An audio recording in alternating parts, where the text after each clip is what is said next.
মাখরাজে জিহ্বার আগা তার বরাবর পরে তালুর সঙ্গে লাগাইয়া নুন।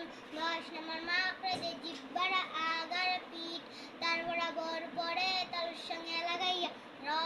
11 নম্বর মাখরাজে জিহ্বার আগা সামনের ওপরে দুই দাঁতের গোড়ার সঙ্গে লাগাইয়া ত দাল তা। 12 নম্বর মাখরাজে জিহ্বার আগা সামনের নিচে দুই দাঁতের আগার সঙ্গে লাগাইয়া আগার দিকে লাগাইয়া সদে সিন ঝা।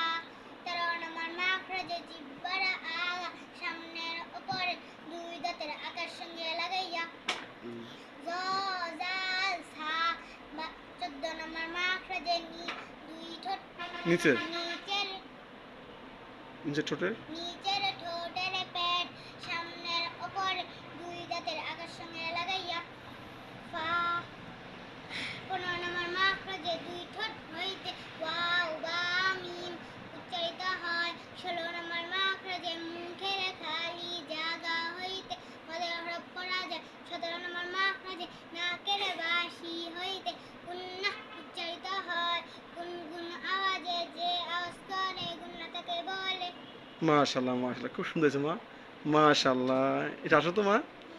মাশাআল্লাহ।